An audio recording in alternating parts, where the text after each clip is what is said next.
were asking what it takes in a high-speed world to be the fastest, to be the best, to be a winner. Why is it that some people can go faster than others? To find out, I'll be playing tennis against the world's fastest server. Very loud. Oh no, I'll be trying to drive a World Championship rally car. And I'll be going for a spin, literally, with Britain's top test pilot. And then, hopefully, we'll know why some people are born to be spectators and why others are born to make a spectacle.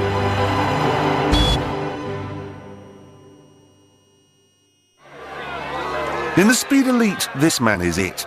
Michael Schumacher is paid £67,000 a day for his talent. To get to know one another, I invited him to take me for a little drive in the country. You're driving really fast now. No. Well, it feels quite fast to me. I'd like to see you go around that corner faster than that. This is interesting. Michael and I both have the same number of eyes and lungs and nostrils, and yet he can drive so much faster than me. Why? Is there any part of your talent you don't understand? Yeah, basically, why do I have this gift? I don't know why. I mean, that's simply there, but I have no explanation for it. So I set off to find out. Is it just a question of practice? What is it that we learn as we try to go faster? As you're approaching, looking over to your right for your traffic. This is Midge. He's only had a couple of driving lessons and his brain is completely overloaded. Look at him. He's terrified. Be aware of it, but just keep going in this lane that you're in. And we can see the evidence of this terror if we fit him with a Dalek head extension, which tracks his eye movements. The little dot shows precisely what he's looking at, which is not much. He's fixated on a point exactly 30 feet in front of the car. He can't talk, he can't think. It's taking all his concentration just to go in a straight line.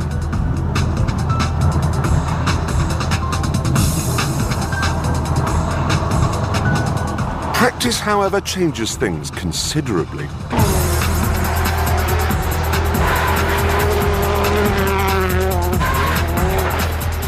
Former World Rally Champion Colin McRae has had so much practice at driving, he can even do it while performing a river dance routine with his feet.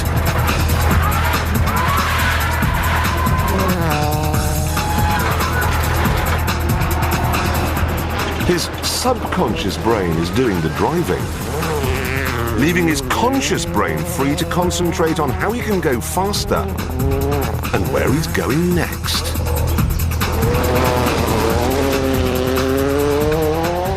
But hold on a minute. If experience and practice is all that matters, then I should be able to thrash the pants off Colin. I mean, I've been driving since before he was born. He is a whippersnapper. Do you mind? Do you mind just stepping out, please? Let me show you how it should be done by someone who's older and clever and a little more seasoned, and get yourself a haircut. Have a good chat. See you along this last.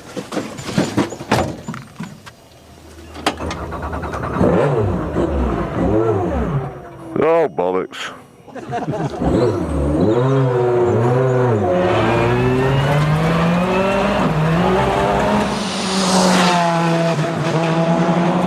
Years of practice have made me so good that you could almost mistake me for Sterling Moss's secret love child.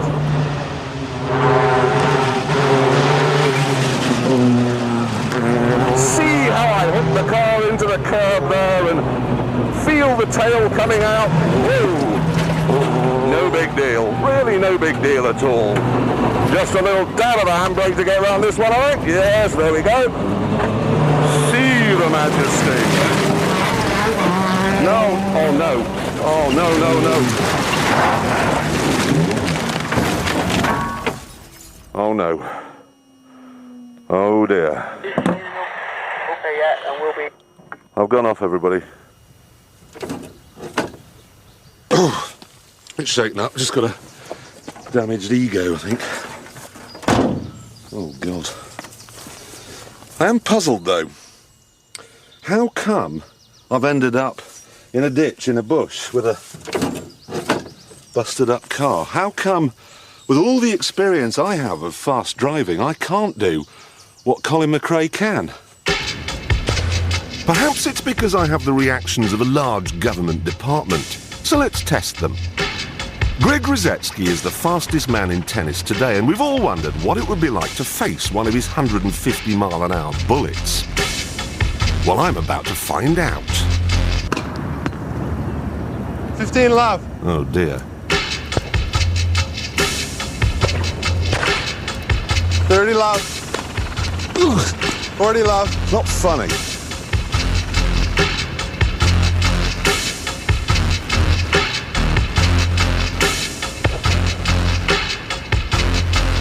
All you're aware of is a faint yellow blur. Oh! Obviously, hitting them back is impossible. 1 love. Thanks very much, Greg. That was disappointing. Well, better luck next time. Yeah. So how come then that this chap, Brad Langrad, who's Greg's coach, can get them back? Well, to find out, I asked Dave Collins, who's a professor of sports science. He must have unbelievable reactions. No, it'd be pretty much the same as yours. No, he's getting the balls back. I didn't get them back. Hey, look, I'll prove it. Try this. Put your fingers on at the bottom of the ruler. Yeah. When I drop it, you just try and grab it as quick as you can. That'll give us a simple measure of your actions. Okay. You ready? Yeah. 7 inches. Yeah. 7 inches. Try it with him. Okay, Brad, can we just borrow you? Just try this, okay? You put your fingers on either side. When I drop it, you grab it as quick as you can. You ready? Yep. Let's have a look. Hold on. Let's have a look. Where are you? 7 inches. Yep. So we've got the same reaction time. Something as simple as this, you're identical. Everybody. Yep. So that means I've got the same reaction times as Michael Schumacher. Yep, absolutely. You ever play slapsies? Yeah, we can. Go on then. Let's just see if I've got the same reaction times as you have. Nice. You know how to do this? I guess, yeah.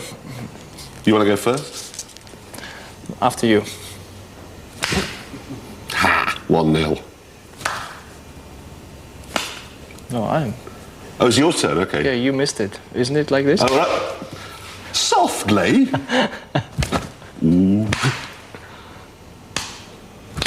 Ooh, that was only a fingernail, that one. Okay, let me just try it with you. Okay, watch my eyes. I'd call that a draw. So it's true. We all have the same basic reaction times. You, me, Michael Schumacher, Bruce Forsyth, everyone. So now we have a puzzle. I mean, it takes 450 milliseconds for one of Greg's serves to cover the length of the court. And no human being could possibly react in that time.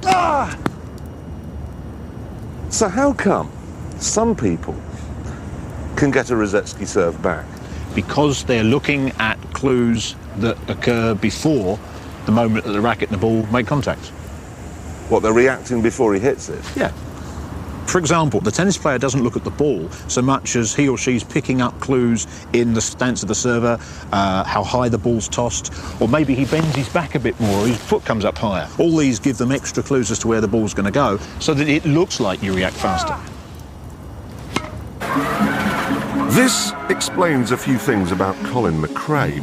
He sees ruts and stones and slippery bits and reacts to the effect they'll have on his car before he runs over them. But if that's not down entirely to practice, how does he do it? Well, for rally driving, Colin's got a really well-wired head. It's the way the brain's put together. So here's you driving along the track, there's the tree, there's the corner, there's the bend, one thing, then the next thing, then the next thing. And there's McRae's brain doing all 3 or 33 things all at once. There's so much information coming from the navigator. You could be listening to a corner which is 3 corners in front of where you are, so you've got to get that all in place in your mind and drive the car at the same time. You've got a brain like a pocket calculator. It can do 2 + 2 quite quick. McRae's got a brain, in this respect, like a supercomputer.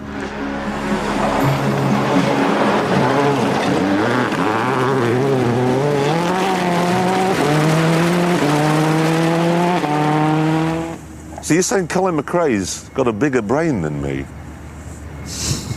That is a worry.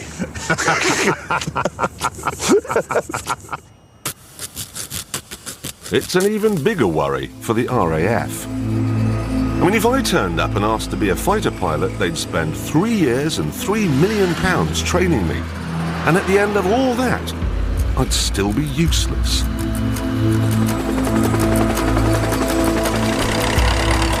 In the olden days, choosing a pilot used to be so very easy.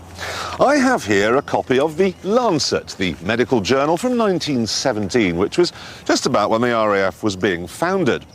And it said that there should be a certain atmosphere about the man. He should be a public schoolboy, used to an open-air life, not a clerk.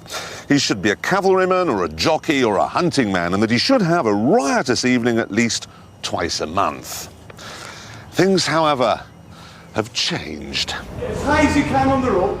Nowadays, they get a bunch of new recruits like this and have to work out which ones are pocket calculators and which ones are supercomputers. And that has to be done before they're put in a plane. It has to be done on the ground. Amazingly, to test a potential pilot's hand-eye coordination, they use this machine, which was designed in the 1930s to test London bus drivers. What you have to do is turn this wheel here so that you drive over as many of the little dots as you possibly can. Only 40% of applicants actually pass this test, but as you can see, I'm Baron von Richthofen, Douglas Bader, Cruz, Tom. Look at this, it's mainly, I missed one, I'm stunning. Whoops. So, I've got good hand-eye coordination, but then who cares? Because modern planes are flown by computers. The modern pilot, therefore, needs to be someone who can operate those computers, while map reading, looking for targets, and being shot at. When you're ready, press the right blue key. There's 3 vertical coloured lines. To see if you're good enough, there's now a test set by squadron leader Dick Woodhead. You can only cancel. The job is to cancel the objects, but you can only do it when they're hidden completely in their own coloured stripe by hitting the appropriate coloured key. Oh, I see. So this red one comes along. Hit the red key, and then I get the yellow scored key. A point. Yellow, green. Very simple. Yellow key, green key. Yeah. Yes, okay. Yes. Now, in among doing that... Yes, easy. Easy peasy. Yeah. It's going to ask you to do some sums. 3 times 3, yes. So you use 47. the number key to enter the answer. There's more things coming. Hold on, just a minute. Every so often, the computer is going to ask you to recognise a string of letters. Well, all of those. Keeping cancelling your colours. I am. Oh, dearie me. It seems that a public school education is of no help anymore. To do this, you need to be able to rub your head, pat your tummy, and solve complex mathematical equations. Look at the speed of that red one! All at the same time. PHFR... PHFRG it was, and there's only XJ. No, I missed it. It's a test that will discriminate between the very good and the average and the very bad. 3 times 3 equals... Try 9. Try 9. A green and a yellow, and 9. Where is a 9? Wait. No. 2, 1, now. Yellow. You got it, right. What's that 455 do? Well, that's what you put in just now. What the hell is the speed of the yellow one? How are you supposed to stop that? I forgot to look at the letters. It means Z. Each of those tasks is actually very simple on its own. What it's trying to find out about you is, can you sort out which one to do when? Is there an ejector seat handle on? In a supersonic world, this ability to deal with several things all at once is the key. It turns out, doesn't it, that the best people at this are women. They tend to be better at this sort of multiple... It's on again. ...tasking and be able to do... Stay calm. Concentrate. 4 times 4 is 16. I'll get to that in a minute. And prioritise among different things rather better, yes. I got the lowest score ever recorded, but lots of people can multi-skill, lots of people become fighter pilots, but only a handful can cope when this kind of thing happens.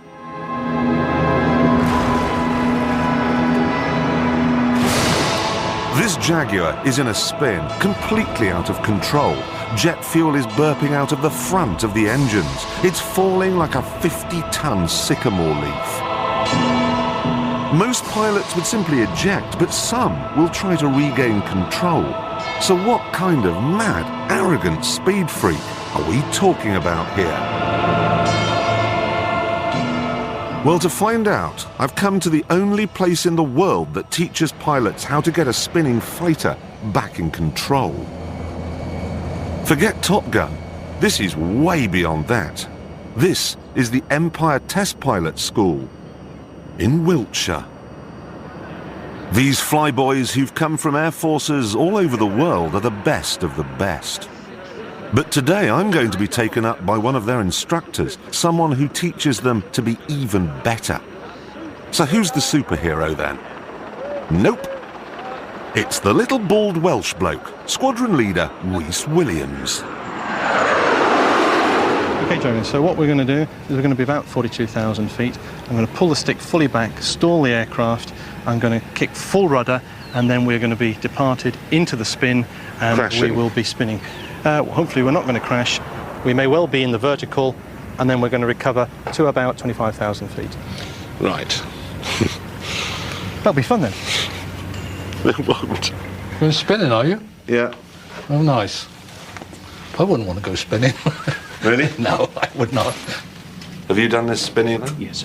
Is it unpleasant? Will I be sick? There's a possibility. It doesn't fit. I can't go. There's no Can't helmet. you? No, it's just not big enough. Perhaps you haven't prized it open enough. That's a shame. Still, never mind. No, we got another one. Sit down, please.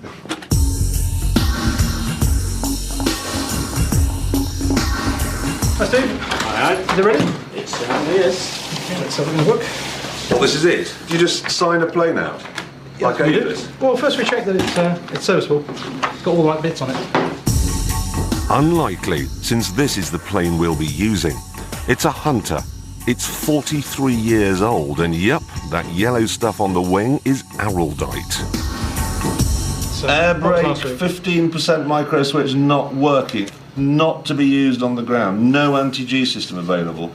Cockpit too stiff to operate. We sorted those out. And that's this week.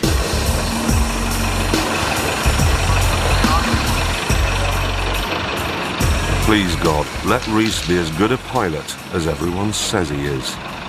Anytime I'm not happy, I'll tell you. I'll say eject, eject, eject. Don't be there on the third one. No, I wasn't planning to be there on the eject of the first one, actually. Ready?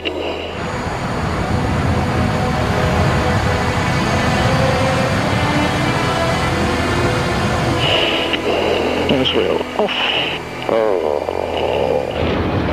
At 41,000 feet, the terror would begin.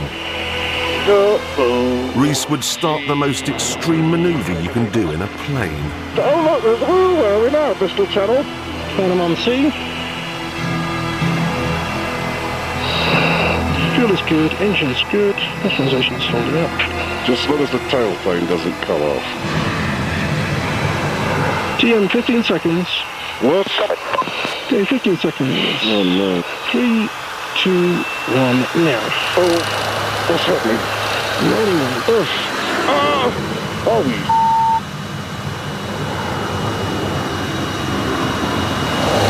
270, full back.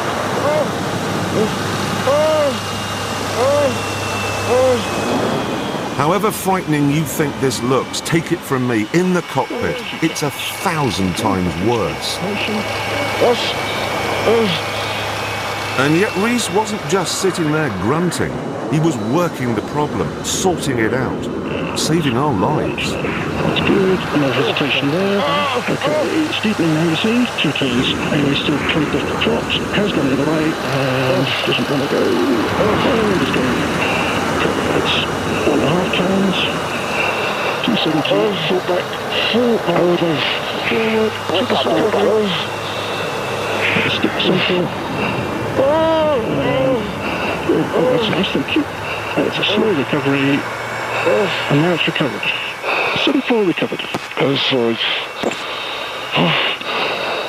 Car's coming up. Engine looks good. And we're accelerating. How the hell did you do that? My whole world's just falling apart. 340. How did you even know which way is up? A bit of practice. You're just looking at the instruments. Look at the instruments, looking outside as well, but trying to make sense of what's going on and what I need to do. I don't know how you, I just don't know how you do it. I am so impressed with that. So what have we learned about the ultimate speed freaks then? We know that reactions have nothing to do with it. We know that practice helps. No. Oh, no. But it isn't the answer. We know they can do several things all at once. And now we've discovered with Reese that they can stay calm and unemotional even when the whole world is going to hell in a handcart. I was destroyed by my flight, which made me wonder, people like Reese, have they got a special mindset? Are they born to put the hammer down while the rest of us throw up? Do you lead an amazing life then away from this? Do you have to? I think surprisingly boring, probably. Really? So what do you do then of an evening? Maybe take the dog for a walk or go out with my children. What car do you drive? A Volvo Estate. Why? Because it's safe, very reliable, and also... Tell me you don't drive a safe car. You do that for a living and you drive a safe car? I've always thought speed freaks were like Tom Cruise with bikes, not Volvo Estates. But now I come to think of it, most of the Formula One drivers I've met could bore a man to death at 400 paces. Does this mean then, to go really fast, you have to be a little bit dull? Or is there more to it? Well, someone who's spent 40 years analysing the speed elite is American psychologist Keith Jonsgaard. The profile that we see for race car drivers and jet fighter pilots are very, very similar. Very different than people in general, and very different from people who engage in team sports. The pattern of their personality is kind of mildly psychopathic. They're sort of like Clint Eastwood, you know, in the spaghetti westerns. Cool, reserved, tough guy, doesn't get involved, rides off into the sunset. Yeah, it's true. Do you ever get excited by anything? I do, but it needs a lot to get me excited. If I see my heart rate while I'm racing, it's pretty low. It's probably lower than what your one is right now. They're extraordinarily bright, probably brighter than 85, 90% of the population. I'm clever at the things that interest me. I'm very focused. Their greatest need is to be the best. They want to excel. On this basis then, Michael Schumacher is a typical Formula One driver. But the man who talks to him on the radio during races, Ferrari Supremo Ross Brawn, thinks he's anything but typical. Certainly to my mind, he's the best driver in Formula One at the moment. There's no doubt about that. So what then is Schumacher's magic ingredient? Michael Schumacher has been left at the start. At the Spanish Grand Prix a few years ago, he got to the first corner in 6th place, and then he proceeded to show the world why he earns £67,000 a day. You very often see it in the wet, because in the wet the car has a lot less grip. And that's where you need to get closer to the limit. That's where the skill really shows. A corner will last 2 or 3 seconds, and he can be making 5 or 6 corrections during that 2 or 3 seconds. If he's a tenth of a second too slow, the car will be out of control. Just watch the way his car shimmies as he's coming round these corners. He's driving the car almost over the limit, but he's bringing it back with each correction. Maybe he goes in a little bit too quick, he brings it back again, tries to push it again, brings it back again. The staggering thing about Michael is that he can function as a Formula 1 racing driver, and then he has his spare capacity on top of that to think about the race, to think about what's going on around him. Sometimes he'll come on the radio. It's like you and I having this conversation. You would think he was sat next to you, not doing anything. And Schumacher goes through! On the contrary, I've worked with drivers, and it's... they're just about coping with what they're doing. There's no spare capacity. And that's the difference between him and other mortals. How can you feel that you've gone around a corner faster? What does it feel like? You feel the car on the edge. What does that feel like? You have the feeling for the optimum. It's a knowledge I have when the car is maximum. And Schumacher is there with a clear track ahead of him by nipping through on the inside. And you can feel that. You can feel in the car, you're half a mile an hour faster and you're going to crash. I say it's probably 1,000th of a second. And Michael Schumacher wins the Spanish Grand Prix. Frankly, Michael made the rest of the field look like monkeys. Now, part of that's down to his calmness, his experience, his well-wired head, but also it's down to the final feature that racing drivers must have if they want to win. They feel a lot less guilt than most of us. And on that front, Michael Schumacher is the absolute king. In 1997, Jacques Villeneuve in the blue car had to beat him to win the championship. So Michael, as the replay shows, tried to ram him off the track. Jacques Villeneuve, and you bumped into him. Did you have guilt about that? No, not really guilt. I've been growing up with Senna and remember incidents with Prost and Senna. Ayrton Senna was the greatest racing driver of the generation before Schumacher, and he too would ram people off the track if he thought it necessary. This is amazing! Senna goes on! That makes Ayrton Senna world champion this year. That's why I don't have the feeling I'm guilty for anything, because it was part of the game. I knew it wasn't right, but this is an important moment, everything or nothing, and you go for it. So that's it. To be the fastest, to be the best, to be a winner, you do what needs to be done, and to hell with the consequences. The thing is, I'm just worried that I'm not a racing driver and it's actually psychological. Is that possible, do you think? Could very well be. Are you someone who has a tremendous need to win? No, I quite like to win chess, but I do think that it's better to lose in some ways because it's so much easier to pull the right face if you win. Then it's very difficult to get your face right. You know, if you lose, you just go, you know, silly old me, I lost. And that's quite an easy face to pull. That's why I quite like losing. Oh, my goodness. You don't sound at all like a racing car driver. Really? No. Next week, I'll be trying to understand how we survive our love of speed. I'll be fighting the G-forces in the world's biggest salad spinner. I go to war. Pull up. Shut up, woman. With a backseat driver in the world's best fighter plane. And I'll try something that's never been done before. Driving down a ski slope at 80 miles an hour.